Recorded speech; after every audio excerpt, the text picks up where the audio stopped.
क्या लद्दाख अब उस स्टेज पर पहुंच गया है जहां पर एक शांत आवाज, एक हंगर स्ट्राइक इतनी तेज आग बन गई कि पूरे शहर में आग लगने की नौबत आ गई। 10 सितंबर से शुरू हुई एक भूख हड़ताल 24 सितंबर को एक खूनी दिन में बदल गई। 4 लोगों की जान गई और लगभग 70 से 80 लोग घायल हो गए। आज हम इस वीडियो में समझेंगे क्या हुआ, क्यों हुआ, सोनम वांगचुक का इसमें क्या रोल रहा और सरकार क्या कह रही है।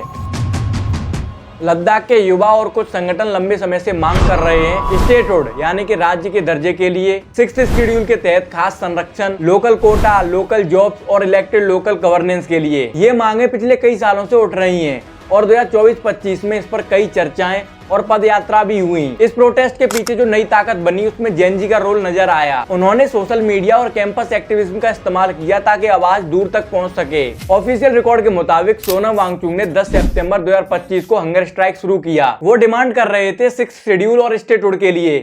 और इसीलिए मैं और लद्दाख के सारे लोग 3 साल से बार बार अनशन कर रहे हैं, पदयात्रा कर रहे हैं, ये विनती करने के लिए कि आप अपना वचन निभाएं और लद्दाख को ये संरक्षण दें 6th शेड्यूल में। लेकिन वांगचुक ने ये सब कुछ पीसफुल तरीके से किया और इसमें उनके साथ कुछ लोग और भी शामिल हुए। सरकार और लोकल लीडर्स के बीच बातचीत चली रही और इस मामले में टेंशन बना रहा। 23 सितंबर को 2 हंगर पार्टिसिपेंट्स की तबीयत खराब होने पर उन्हें हॉस्पिटल ले जाया गया। उनकी हेल्थ खराब हुई क्योंकि फास्टिंग कंटिन्यूअस चल रही थी। अगले दिन 24 सितंबर को लेह में एक शटडाउन और प्रोटेस्ट ऑर्गेनाइज हुआ और फिर इसी वजह से कुछ जगहों पर ये प्रोटेस्ट वायलेंट हो गया। पुलिस और प्रोटेस्टर्स के बीच तकरार हुई जिसमें पुलिस फायरिंग और पुलिस की गुंडागर्दी की भी रिपोर्ट्स आई। इस दिन कम से कम 4 लोगों की मौत हो गई और 70 से 80 लोग घायल हो गए। सेंट्रल गवर्नमेंट ने कहा कि कुछ प्रोएक्टिव स्टेटमेंट्स और स्पीचेस ने यूथ को भड़का दिया है और इन सारी चीजों की जिम्मेदारी का आरोप उन्होंने सोनम वांगचुक के ऊपर लगाया और कुछ एजेंसीज ने उनकी एनजीओ फंडिंग और फॉरेन लिंक्स की जांच पड़ताल शुरू कर दी। सरकारी प्रेस रिलीज में भी ये जिक्र आया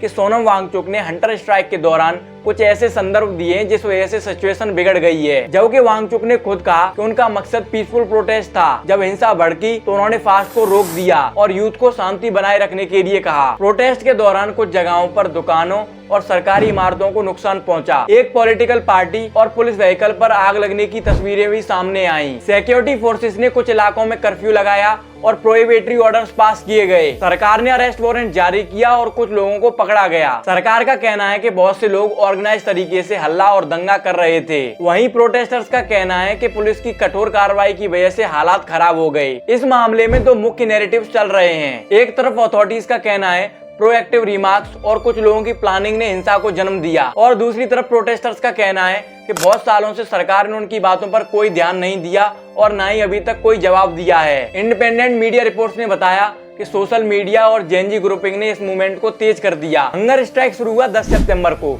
स्ट्राइक के 15 दिन बाद यानी कि 24 सितंबर को प्रोटेस्ट ने हिंसा का रूप लिया जिसमें कम से कम 4 लोगों की मौत हो गई और बहुत से लोग घायल हो गए। 23 सितंबर को स्ट्राइक करने वालों में से 2 लोग हॉस्पिटल गए। सरकार ने सोनम वांगचुक के ऊपर भी आरोप लगाया और उनकी एनजीओ फंडिंग की भी जांच पड़ताल शुरू हुई। ये एक कॉम्प्लेक्स और बहुत सालों से इवॉल्व हो रही कहानी है जिसमें लोकल डिमांड जेन्युइन है। लोग अपने हक के लिए लड़ रहे हैं लेकिन आउटकम हमें बताता है कि सरकार अगर बात ना माने तो पीसफुल प्रोटेस्ट भी आसानी से हिंसा में बदल सकता है। वैसे तो लगभग मैंने इस वीडियो में सब कुछ कवर कर दिया है लेकिन फिर भी आपको पूरी सच्चाई जाननी है तो मैं इस वीडियो के डिस्क्रिप्शन में क्रेडिबल सोर्सेज डाल दूंगा। आप वहां पर जाकर पूरी न्यूज चेक कर सकते हो। वीडियो को लाइक करें अगर आपको ये एक्सप्लेनेशन साफ लगा हो। कमेंट्स में बताएं प्रोटेस्ट के बारे में आपका क्या ख्याल है। पीसफुल डिमांड कैसे हासिल हो सकती है बिना हिंसा के। चैनल को सब्सक्राइब कर लें और मैं ऐसे ही वेल सोर्स्ड अनबाइज्ड एक्सप्लेनर्स लाता रहूंगा।